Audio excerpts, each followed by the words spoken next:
함께 읽겠습니다. 내가 생명이 있는 땅에서 여호와 앞에 행하리로다. 아멘. 시편 116편 1절부터 9절까지 본문입니다. 내가 그를 사랑하는도다. 내가 그를 사랑하는도다 라고 하는 말씀의 제목입니다. 오늘 시편 116편 만나는데요. 오늘 116편에서는 사랑에 대해서 말씀하고 있습니다. 1절에 나와 있습니다. 1절 말씀, 여호와께서 내 음성과 내 간구를 들으심으로 내가 그를 사랑하는도다. 자, 이렇게 고백하고 있습니다. 사랑하는도다. 사랑에 대해서 말하고 있는데, 우리가 지난 주일날 사랑으로 수고하는 교회라는 제목으로 말씀을 볼 때에 사랑의 개념이 무엇인지를 우리가 함께 살펴보았습니다. 사랑의 이제 기본적인 사전적인 의미는 어떤 대상에 대한 애틋한 마음, 좋아하는 태도를 가지는 것으로 우리가 이해하고 있습니다. 그런데 보다 본질적인 속성들을 우리가 살펴보기 위하여서 왜 사랑을 말씀하시는가, 이것들을 살펴보았죠. 사랑을 통해서 뭘 말하고자 하는 것인가. 궁극적으로는 하나님의 속성이 무엇인가를 우리에게 가르치시는 내용으로 이 사랑의 개념을 우리가 이해해봤습니다. 따라서 사랑을 통해서 우리는 무엇을 아느냐, 어떤 애틋한 마음을 가졌다, 좋아하는 마음을 가졌다, 여기서 이제 머물러 있는 것이 아니라 조금 더 나아가서 그러므로 하나님을 알게 되었다, 하나님을 깨닫게 되었다까지 나아가는 것. 자, 이것이 사랑의 개념과 속성임을 우리가 지난 주일에 살펴봤습니다. 자, 오늘 본문에서 내가 그를 사랑한다 라는 말, 그러면 좋아하게 되었다, 애틋한 마음을 가지게 되었다, 이 정도 선이 아니겠죠. 내가 그를 사랑한다 라고 하는 말은 하나님을 알게 되었다, 하나님을 깨닫게 되었다 라는 의미로 우리가 이 내용을 받을 수 있을 것입니다. 신약에서도 예수님께서 부활하신 이후에 베드로를 찾아오셨을 때 던지셨던 질문이 바로 사랑이었죠. 3번이나 네가 나를 사랑하느냐 이렇게 질문하셨습니다. 이때 베드로의 대답은 네, 사랑합니다 라고 이야기하지 않고 주님께서 아십니다 이렇게 대답했죠. 요한복음 21장 15절. 그들이 조반 먹은 후에 예수께서 시몬 베드로에게 이르시되 요한의 아들 시몬아, 내가 이 사람들보다 나를 더 사랑하느냐 하시니 이르되 주님 그러하나이다. 내가 주님을 사랑하는 줄 주님께서 아시나이다. 자, 하나님을 아는 것, 주님을 아는 것, 이것이 사랑의 본질이다 이렇게 설명하고 있는 것이죠. 따라서 오늘 본문에서 이 시편 기자가 내가 그를 사랑하는도다 라고 하는 것은 하나님을 알게 되었다, 하나님을 깨닫게 되었다. 이전에 하나님을 알지 못하면 하나님의 이름을 부를 수도 찾을 수도 구할 수도 없었는데, 이제 내가 하나님의 이름을 알고 깨달음으로 말미암아 마침내 그를 아는 존재가 되었다. 그러므로 내가 그를 사랑하는 존재가 되었구나 라는 것을 고백하는 내용으로 우리가 이 본문을 우리가 깨달을 수 있게 될 것입니다. 이 지식으로 우리가 점점 깨달아 알게 되고 또 그 내용을 통해서 하나님을 찾게 되고, 자, 이러므로 하나님을 온전히 깨달아 아는, 살아가는 백성이 되는 것. 자, 이것이 오늘 우리에게 주시는 기도의 제목이 될 것입니다. 오늘도 하나님 앞에 우리가 예배하러 나왔는데요. 우리가 왜 예배하러 나왔느냐, 또 왜 우리는 기도하느냐, 왜 하나님을 찾느냐라고 누군가 질문한다면, 세상 사람들이 묻는다면 뭐라고 우리가 답할 수 있을 걸까요? 하나님을 알게 되었기 때문에, 하나님을 깨닫게 되었기 때문에 내가 이 모양을 통해서 하나님을 사랑하고 있습니다. 자, 이렇게 고백할 수 있게 되는 것이죠. 그가 우리를 사랑하였기 때문에, 우리를 알게 하여 주셨기 때문에, 우리가 그를 알았기 때문에, 자, 이러한 모양으로 하나님을 기도하고 찬양하고 예배하는 자로 나아갑니다. 자, 이렇게 고백하며 오늘도 하나님을 찾으심으로 아버지 하나님을 사랑하시는 주의 거룩한 주의 백성들과 교회가 되기를 소망합니다. 자, 오늘 본문의 내용들을 살펴보겠습니다. 내가 그를 사랑한다. 그 첫 번째 조건, 내용은 여호와 하나님이 어떤 분이신지를 깨달았다는 거죠. 여호와 하나님께서 내 음성과 간구를 들으시는 분이시다. 자, 내 기도를 들으시는 분이시다. 이렇게 고백하고 있습니다. 2절부터 쭉 보겠습니다. 2절부터 그의 귀를 내게 기울이셨으므로 내가 평생에 기도하리로다. 사망의 줄이 나를 두르고 세월의 고통이 내게 이름으로 내가 환난과 슬픔 만났을 때에 내가 여호와의 이름으로 기도하기를 여호와여 주께 구하오니 내 영혼을 건지셔서 하였도다. 자, 하나님은 어떤 분이신가? 내 음성을 들으시고 내 간구를 들으시는 분이시다라는 거죠. 내게 귀를 기울이시는 분이시다 이렇게 얘기합니다. 이 귀를 기울이다, 내 음성을 듣다라는 말을 우리가 이해하기 위해서 출애굽기 2장에 나와 있는 문장을 살펴보면 하나님이 어떤 분이신지를 알 수 있습니다. 출애굽기에 해당하는 내용인데요. 이스라엘 백성들이 고난과 고통으로 신음하고 부르짖었죠. 자, 누가 듣겠습니까? 미천한 자의 목소리, 우리가 부르짖는 소리 누가 들을 수 있겠습니까? 아무도 듣는 사람이 없죠. 듣는다라고 하는 것은 단순히 듣는 것으로 끝나는 것이 아니라 구원하여 주실 분, 도와주실 분, 뭐 이런 것이잖아요. 도와주세요, 살려주세요, 내가 너무 힘들어요 라고 할 때 누가 세상 사람들이 귀를 기울이겠습니까?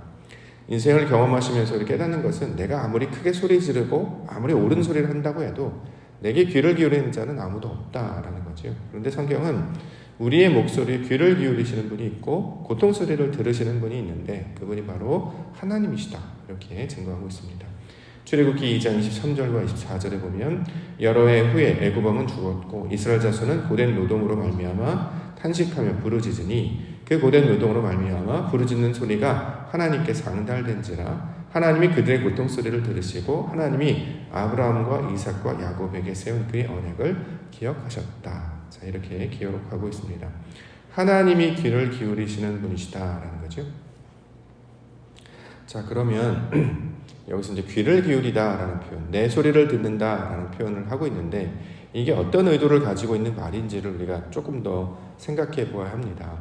우리가 소리 지르면 도와달라고 하면 무조건 도와준다. 내가 어떤 말을 하더라도 내가 어떤 것을 원하더라도 하나님은 늘 잘 들어주시는 분이시고 나를 사랑하시는 분이시니까 무슨 말을 하더라도 나를 들어주시는 분이시구나 라고 생각하는 것은 우리가 이제 이전의 신앙 경험이었을 때는 이렇게 이제 해석을 하는데요. 우리가 조금 한 걸음 더 나아가는 신앙적으로 성숙하고 성장한 단계에서 우리가 이 말씀을 이해해야 되기 때문에 어떠한 경우에 하나님께서 들으시는지를 우리가 좀 살펴볼 필요가 있습니다. 어린아이가 이것도 사주시고 저것도 주시고 다 주세요, 무조건 들어주시는가? 물론 이제 어릴 때는 이제 그럴 수 있겠죠. 근데 우리는 이제 장성한 분량으로 나아가는 과정이기 때문에요. 자, 하나님께서 들으신다라고 하는 것은 왜 이렇게 하느냐? 우리에게 고통과 어려움이 뭔지를 알아야 됩니다. 삶에서 나타나는 환난, 고통, 단순히 이걸 표면적으로 내가 힘들다, 힘이 들어요, 그러니 날 도와주세요, 이 정도가 아니고요. 힘이 들 때에 우리는 어떻게 하냐면 왜 힘이 들고 왜 고난이라고 말하면 내 뜻대로 하려고 하기 때문에 어렵고 힘들고 고되게 되는 것입니다. 내 뜻대로 반응을 하려고 하는 것이죠. 그렇기 때문에 어렵다라고 말하고 고되다라고 이야기하는 것입니다. 이때 부르짖으면 하나님께서 그걸 들어주신다라는 표현이에요. 우리는 하나님을 아는 존재잖아요. 그렇죠? 그럼에도 불구하고 자꾸 우리의 본성대로 하려고 하는 습성들을 가지고 있단 말이죠. 그래서 힘들다는 거예요. 원래 안식과 자유와 평강은 하나님 안에 있는 것이지 않습니까? 그래야 안식이 되는 것이고 그래야 평강이 되는 것이고 그래야 자유가 되는 것인데 하나님의 뜻 안에 있지 아니하고 자꾸 내 육신과 욕망과 정욕이 스멀스멀 기어올라서 자기의 뜻대로 하려고 하는 그런 시도들을 한다는 말이죠. 그래서 갈등이 일어나고 힘들고 어렵게 된다라는 거예요. 그럴 때 하나님께서는 우리의 귀를 들어주신다라는 거예요. 우리 뜻대로 하지 않도록, 그래서 하나님의 뜻대로 나아가도록 길을 인도하시고 하나님의 방법대로 하도록 우리를 도와주신다라는 의도로 해석을 해야지 무조건 내가 하는 대로 다 들어주셔, 하나님 이것도 사주시고 물질도 주시고 로또도 당첨되게 해주시고 아팠던 사람 다 일어나게 해주시고 이런 이렇게 세상에서 말하는 우상과 같은 신이 아니고요. 예수 그리스도께서 기도하셨었던 모습들을 떠올리셔야 합니다. 내 뜻대로 되지 마시고 아버지 뜻대로 하옵소서라고 하는데 이게 잘 안 되잖아요. 그래서 천사들을 보내서 기도하는 것을 도우셨다 이렇게 얘기하는 거잖아요. 여기서 귀를 기울이다라고 하는 표현은 바로 그 뜻이다라는 것을 우리는 기억해야 할 것입니다. 자꾸 우리는 하나님을 알면서도 하나님을 경험했으면서도 자꾸 내 방식대로 하려고 하는 습성을 가지고 있단 말이죠. 그래서 자꾸 돌이켜야 된다는 거예요. 만약에 내 뜻대로 하는데 하나님께서 그냥 모른다 해버리면 그냥 우리는 내 뜻대로 해버리잖아요. 그러면 하나님의 뜻이 이루어지지 않죠. 하나님을 안다고 얘기할 수 없죠. 세상과 똑같은 방식으로 할 것이면 교회를 다닌다고 말할 수 없죠. 세상의 사람들과 똑같은 방식으로 할 거라면 굳이 신앙할 필요가 없죠. 하나님을 안다고 말할 필요가 없죠. 근데 우리는 하나님을 아는 백성인데 그 알기 때문에 하지 말아야 할 것들, 하나님을 기쁘시게 하기 위해서 우리를 절제해야 될 것들을 우리가 알고 있어요. 근데 이게 잘 안 된단 말이죠. 그래서 이것을 힘들다, 고되다, 아프다, 어렵다 이렇게 이야기하는 것입니다. 그때 우리 하나님은 들으셔서 이거를 도와주신다. 이 뜻으로 오늘 본문의 내용을 이해할 것입니다. 자, 그때 말하는 것이 은혜로우시며 긍휼이 많으시다라는 표현입니다. 5절부터 여호와는 은혜로우시며 의로우시며 우리 하나님은 긍휼이 많으시도다. 여호와께서는 순진한 자를 지키시나니 내가 어려울 때에 나를 구원하셨도다. 내 영혼아 내 평안함으로 돌아갈지어다. 여호와께서 너를 후대하심이로다. 주께서 내 영혼을 사망에서 내 눈을 눈물에서 내 발을 넘어짐에서 건지셨나이다. 자, 바로 이어져서 나오지요. 순진한 자를 지키신다. 하나님께 마음을 온전히 정직한 마음으로 선 자를 순진한 자라고 말하잖아요. 의인의 태도를 가지려고 하는데 세상이 자꾸 유혹을 하고 있는 거예요. 그래서 흔들리게 될 수밖에 없지 않습니까? 그렇죠? 우리가 의인, 하나님을 찾는 자, 지혜로운 자로 살더라도 세상에서 나오는 욕망들, 유혹들에 미혹되기가 쉬워요. 육신의 아니라 마음의 내 유익, 내 욕망, 이것들을 채우려고 하는 성질들을 이기려고 하는 게 쉽지가 않습니다. 이제 여기에 이제 미혹되거나 유혹을 받아서 넘어질 수밖에 없다라는 거죠. 이때 이렇게 어려울 때 구원하시는 분이시다. 이렇게 지금 이야기하고 있는 것입니다. 자꾸 옛 습관대로 하려고 해요. 자꾸 옛 모양대로 살아가려고 합니다. 자꾸 넘어지려고 합니다. 유혹에 빠지려고 합니다. 근데 우리 하나님께서는 은혜로우시며 의로우시며 긍휼이 많으셔서, 자, 다시 말해 하나님 것을 우리 가운데 공급해 주시기를 기뻐하시는 분이시기 때문에 우리가 그런 어려운 지경 가운데, 힘든 지경 가운데 나아가고 하나님께 구하며 나아갈 때 하나님께서는 이것을 우리 가운데 베풀어 주신다. 자, 그래서 하나님께서 그걸 붙잡아 주신다. 이렇게 이야기하고 있는 것입니다. 우리가 일상을 살아가면서 가장 힘들고 어려운 것은 어떤 상황이나 일들이 벌어졌을 때에 이것을 자꾸 육신의 경험대로 판단하려고 하는 것, 옛 습관대로 반응하려고 하는 것, 이게 가장 어려운 일 아니겠습니까? 우리는 거기에서 지금 벗어나려고 하는 자들이잖아요. 옛 습관대에서 벗어나는 것, 옛 사람에서 벗어나는 것, 원래 해왔던 방식, 다시 말해 내가 옳다라고 여겼던 그 방식에서 벗어나서 하나님께서 기뻐하시는 것이 무엇일까를 찾는 자들 아니겠습니까?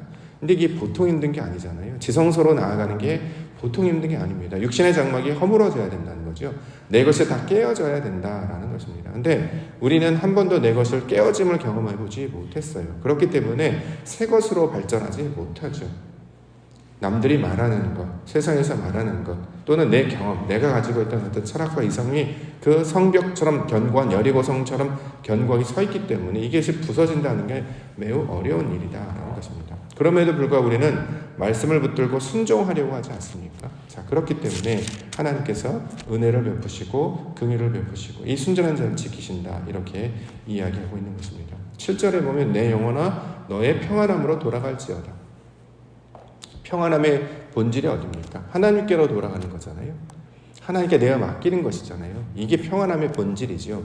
근데 우리는 여태까지 이걸 자꾸 흔들리다 보니까 돌아가다 하나님께로 마음을 돌이키기보다는 그냥 모든 방식들을 늘 해왔던 방식들로 자신의 생각들, 경험들, 심지어는 내가 가지고 있는 철학에 붙들려서 나아가려고 하니까 어려움을 당하게 됩니다. 자, 이것을 이 넘어지려고 하는 것에서 우리 하나님께서 건지신다. 이렇게 이야기하고 있는 것입니다.